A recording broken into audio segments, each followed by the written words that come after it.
Hello, hello. Happy Friday, everybody. It's Friday. Friday sews, a little bit of sewing, a little bit of life, a little bit of chatting. I'm Stephanie. Welcome to my channel. Welcome to my sewing room. And let's just jump into Friday sews, shall we? So, I say so too much. Okay. I'm late to the party. It's Friday and I'm just filming. And I'll always try to film. Wednesday's my first choice, so I can have Thursday to kind of edit and get it ready. And Thursday at last minute. Friday is like, I'm late for a very important date. And the reason I'm late is this dress. I was so close to finishing it, I thought I could just wait. And so I finished it yesterday, but it was too late for me to film. I had other things going on, so here I am. And this dress is what I want to talk about first. This is the Sinclair Ipanema dress. Do you remember that song? Tall and tan and young and something that girl from Ipanema goes walking and... I don't know if that should go on the video. Something about she's walking, the boys go, ah. Do boys go, ah? So this is my Girl from Ipanema dress. The Ipanema dress by Sinclair Patterns. I've had good luck with Sinclair. I'm not sure how many patterns I've done by Sinclair, but when I see a Sinclair pattern, I'm likely to take a look at it because it's a fave, for sure. So let's take a look at it. This is how I store my patterns that are printed or redrawn by me. So I get these little hooks from Whack, and they're meant for this. And then I have a hole puncher, and I have to punch about 3 holes so that this will fit through it. But I put everything on here. And one thing, I was looking through some of my patterns and trying to figure out which pattern I used to make this pair of pants that I wanted to make. And I couldn't remember. And I had started out doing this, putting my fabric with my pattern, and I stopped. And it got me because I didn't know. So I'm back on track with pinning my fabric. So there's my fabric on here, and if I make it again, I'm pinning it again, I make it again, I'm pinning it again. So I'll always know what I made, where that dress came from. This is the Ipanema dress. So this is a challis that I bought from Fabric Mart. It's in my super big haul recently, and I have this in a really pretty teal blue that I just, oh, I want that too. Not the same dress, that would be silly, but I definitely love this fabric. It hangs really well, it drapes really well, it was easy to sew with. I love this color, this plum color. And let's just begin, before I even begin talking about the pattern, tell you that that is one of my first problems I had with this dress, is I didn't have this color thread. I'm not close to town. I didn't want to go to town just for that. So I picked something that was the closest, and it's not quite exact, and it bothered me, but I moved forward, and it's not bothering me now. It's almost invisible now. I was just being picky. Do you do that? I was too picky. So I like to print my little booklets instead of big pages. It's just nice to have the little booklet, and it will make all your text super tiny. So if you don't like that, print the full 8.5 by 11. Or A4 if you're across the pond. So this is a 3-tiered dress and also a 1-tiered top. It has 3 sleeve options. This is the 3/4. It has a short sleeve and a no sleeve. So here's what I did. I cut out my size, which I like to do around the neck and shoulders, a 14. Because I think in an ideal world, that's probably what size I would be, maybe a 12, 14. If, and that's kind of what I was in my younger years. But I've flared out a little in my older years, and things have shifted around. So I'm a different size down here. But I've noticed in the past that if I make my whole pattern this size, then it's really big right here. So this is a size 14. And then I merged it out right about here at my sleeve to a size 20. So right here and down, it's a 20. That's it. That's all I did. So it basically just looks like this. You're cutting the 14, 14. And when I got to here, I'm still cutting the 14, 14, 14, 14. And then here I merged it into the 20. That's it. And I didn't change my sleeve. I was kind of questioning myself, was the armhole going to be a different size because of that? And it really wasn't. So I cut my sleeve out size 20, except up here it's a size 14 at the sleeve cap. So all of this is size 14. So 14, probably right about here, 14, and then from here down it's a 20. Play with that. There's no exact, you know, if you try to get exact on that, it's kind of hard. So what you want to do is make a test dress first. This is my test dress. And I had my misgivings about it. So basically, I followed the instructions, and I will tell you this neckline was the finicky part. And for me as a lazy sewer, I have self-proclaimed I am a lazy sewer. I was mad at this neckline for just taking too long. Oh my gosh, but it was worth it. Now that it's done, I would totally do this again. It's this cool little placket thing here. This is really cool. So these are 2 pieces, and they kind of curve and go right here. And then there's a neck band that kind of comes and matches it. I could not have done this neckline just from the instructions. I really needed lifting pins and needles to walk me through it. And she did it beautifully. I'm going to link her video here. I highly recommend it. She didn't tell you how to make the whole dress, just this part, the neckline. It had some darts, and I moved my dart. I think it recommended that you figure out where your dart's going to be. And basically what I did is I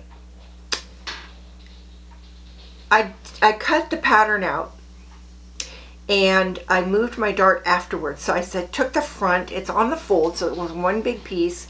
I took it and I pinned it at the apex, and that's where I started my dart. And so my dart starts right there, and it was just custom for me. So you customize it, but they are very, I find Sinclair is very friendly to real women bodies. That's what I'm gonna call it. So once I figured out my dart, I did it on my top. And once I did it on my top, I basted it and tried it on, liked it. I actually moved it over just a little. It was like right in the center, so I moved it over just a little. And then once I had it right, I transferred it to my pattern.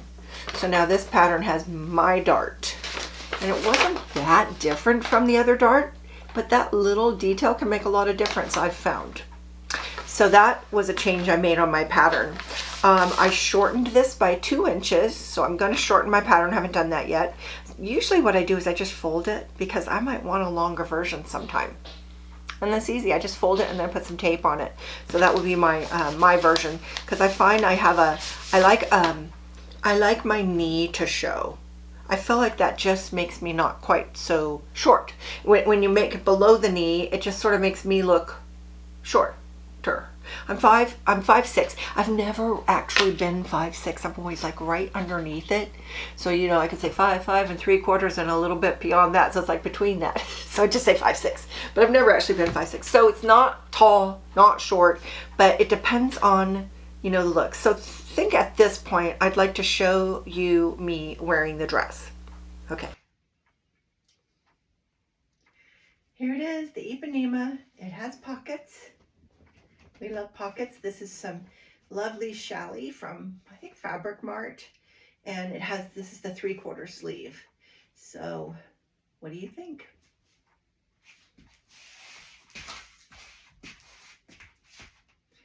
I think I love this dress. Like I said in my video, I took off 2 inches to kind of just make it just right for me. And otherwise, it's pretty much from the pattern. I love this neckline, little detail. It's very cool. These 2 pieces are separate, and then there's a neck band, and it just has the bodice to right here, and a tier. That could be a top, and then a tier. I think it's super comfy. It's not to love. So what do you think? Do you like it? I wanted the tiers. I want a tiered dress to be able to mix and match some other fabrics. So I'm on the hunt, and I'm not sure this is going to end up being the one. So I put the sleeves on, and I immediately did not love the dress. I just thought, ugh. It's, even when I was buying ready to wear, I would find that you need something fitted to give you a figure. And so if the fitted part is right here and have a voluminous sleeve, that's hidden. Now it's just big. So I felt like this kind of flowy dress with a flowy sleeve was just too much flowing going on. So I thought, well, just, I'm like, how did I get here? Because I thought I liked this dress. When I was doing my try-on, I did a try-on without the sleeve. Once I got the side seams up just to see if it fit, and it was beautiful. And I thought I got the bodice right. It was just hitting right. The dart was right. It was fitted really well. The armhole was in the right place. It was all, I loved the dress. And then I didn't after I put the sleeves on. So I thought, well, I'll take the sleeves off. So I was going to actually show you the dress with the sleeve and the dress with no sleeves. But then I just started to like it. Does that happen to you? So I'm keeping the sleeves, but I would like to make this pattern again with no sleeves and see how I feel about it. It's just a thought. Now, another thing this dress has that I did not put on was ties. It has 2 ties that you can put on the side and pull it back, but I found that the loose was more flattering. It's not super loose. Look, it's this loose right here. That's it. It's not like super loose. It didn't need to come in. And when I pulled it in like that, it kind of ruined the shape of it. Kind of just made it weird looking. So I did not put the ties. I'll leave that to you. Otherwise, the dress was pretty easy. It has, the tiers have gathering. I started, now I don't do a lot of wovens, so that's something I'm exploring and learning. And there is learning every step of the way. Thank goodness for people to make these videos to show me how to make stuff. I love that. But when I got to the gathering, I thought, well, I should serge these edges before I gather. And I did that on the first tier, and then I read my instructions, and it had you gather first and serge after, so you had all the layers in the serge, and it just looks much nicer on the inside. Just a little thing, but I fixed it. Follow the instructions. Instructions are good. They have a lot of extras on Sinclair that I love. They really do tell you everything you need to know, and I think that's really important. The measurements include cup sizes, so you have three options to get yourself down to a real custom fit when it comes to your bust, and they show you how to figure out your bust size. So there's the sizing, and they have also finished garment measurements, which are super hard. You know, I made my own pattern, the hoodie hugs, and I will tell you, getting the finished garment measurements are really hard to figure out. It's just hard. So I really appreciate that it was there, and I used up every inch of this 3 yards that I had. It really depends on how wide your fabric is how you're going to get things out. So I definitely was doing some Tetris to get everything I wanted out of this fabric. And you know, you just had to play with it. But they had a layout chart. But I just do my own thing when it comes to layout. That's kind of fun to me. It's like a puzzle, right? Okay, so that's my little review of the Sinclair Ipanema dress. I love it. I would put it in my faves, and I would make it again. Would I say it's my absolute favorite? I'm still mostly like that Zalia dress. Is it Zalia or Zaria? Zalia dress.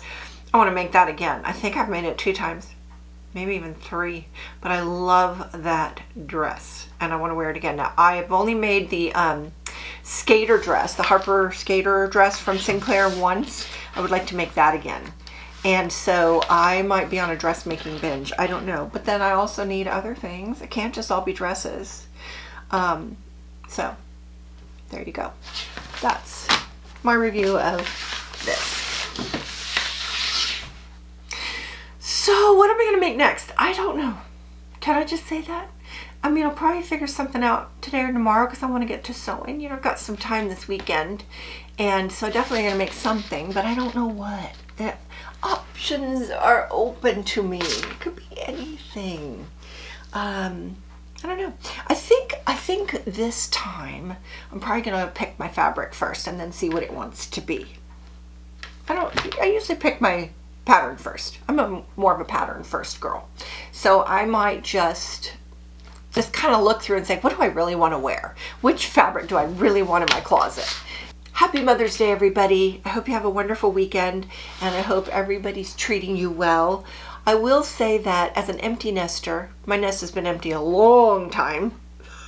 So I'm really used to an empty nest. Mother's Day is not quite what it was when you have kids, you know? So I am so lucky and so blessed to live near my daughter, who will be getting the Mother's Day treatment, and I get to horn in on it. So while she's getting treated like a queen, I will also sit next to her and be treated like a queen as the grandma.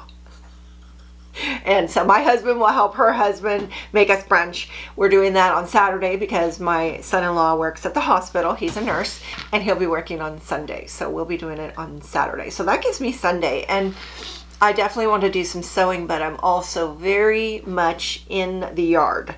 And it's new to me. This whole yard thing is very new to me. I didn't ever care about, I didn't care about lots of home stuff.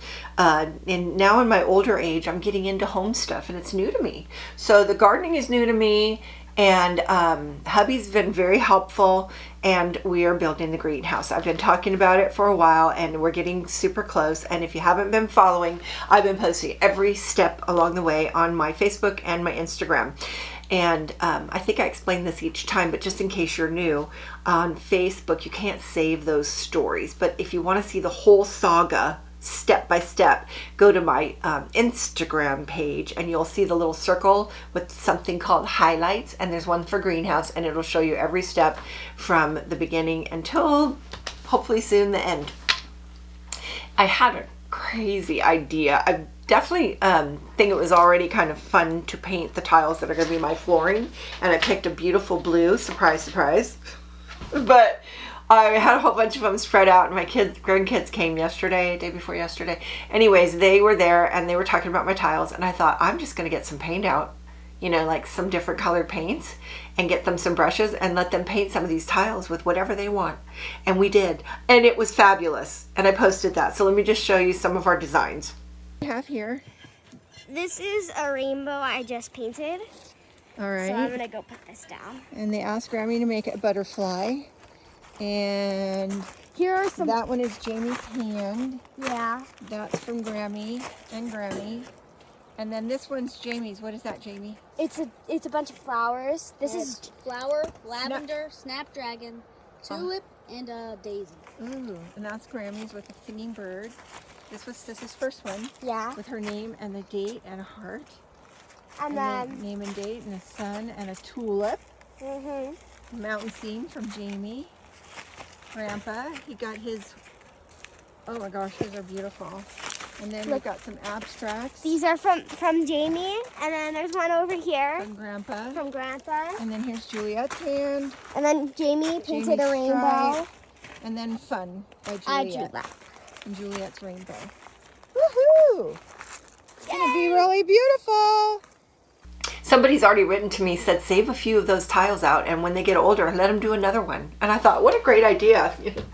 Like the handprints in the cement, right? Oh my gosh, there'll be adults bringing their kids, and they'll be like, this is Grammy's greenhouse. Look at our designs. They'll be in my floor. So I'm excited about that. It was just a last minute, craft attack. So we got some sealer. I'm going to paint those this afternoon and kind of seal it so that it'll last. And he's already leveled the area, and the tile goes next, and then we build the greenhouse. So I'm really excited. And honestly, lately I've been looking for plants, and expensive. So the greenhouse will come in handy so I can make some seedlings. I don't know how that works, but I will learn. I will learn. And I'm just excited. So I'm definitely going to get some gardening going. I need to do some weeding. Hubby's mowing weeds today. There's this moment here where you've got wildflowers, and they're everywhere, and they're beautiful, and they're gorgeous. And then there's this moment where you're like, yeah, they're pretty, but we need to mow that. So I remember my in-laws, they were always arguing when they were still alive, and she would be like, don't mow the flowers, and he'd be like, what flowers? He mowed them. She would go out and like tag them with little flags, and he would just mow them. And so I said to hubby, I go, well, we gotta mow. We don't need to mow every single flower now, but we gotta mow. I can't even get to my garden, my veggie garden, because there's just too many weeds.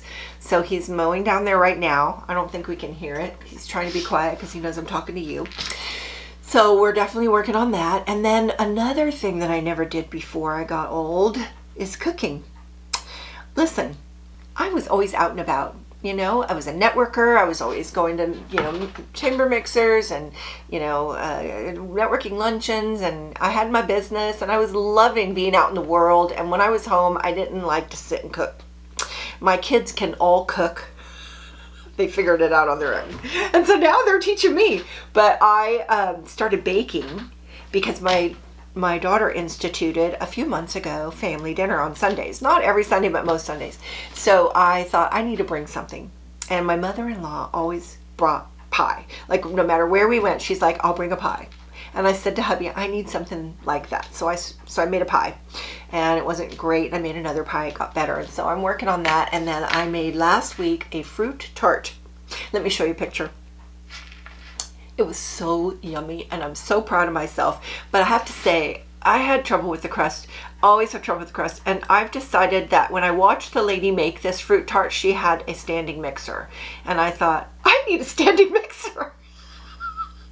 Because that will make my crust better, right? Oh my gosh, most expensive pie ever, because I bought a standing mixer. My daughter has one, and I just copied her. I got my own color. Hers is pale green, mine's blue. Surprise. And hubby just unpacked it, but I'm going to show you a picture from Amazon, and I'll put a link to it if you want to see the one I got. Now that's one of my Amazon associate links, just letting you know. I will get credit if you look at it. But I'm really excited to try a new pie crust and use that, and then who knows what else is coming. Another thing on my fruit tart is I didn't have a tart pan, so I need to get a tart pan. And it'll just be nicer because it'll be like with the little curlicues around the side, and it'll just be the crust. You don't serve it in the dish. So I love fruit tart.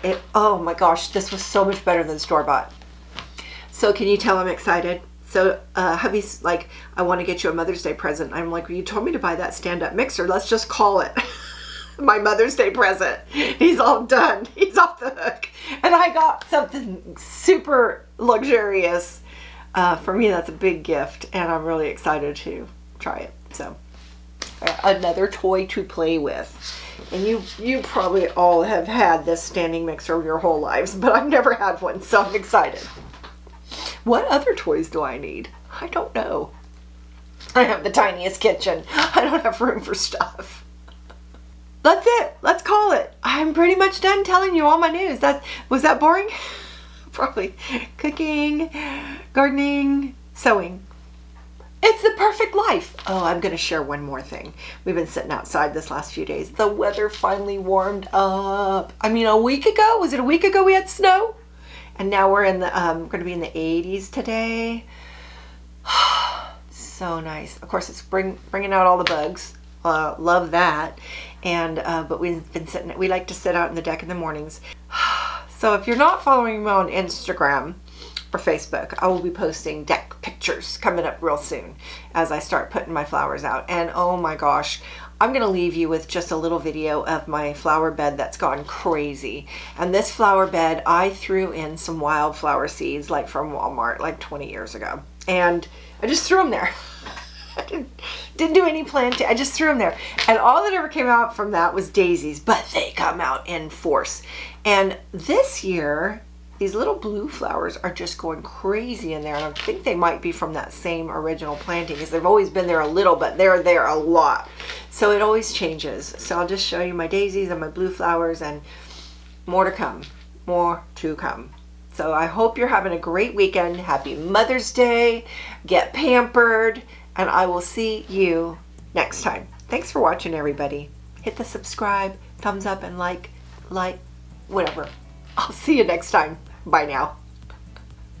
Aren't these flowers so pretty? There's so many of them. Now the daisies are starting. And they are starting to pop. There's going to be so many of them. Do you see them all? And there's the ones that have bloomed. This wall is going to be filled with daisies any day now. Just love it.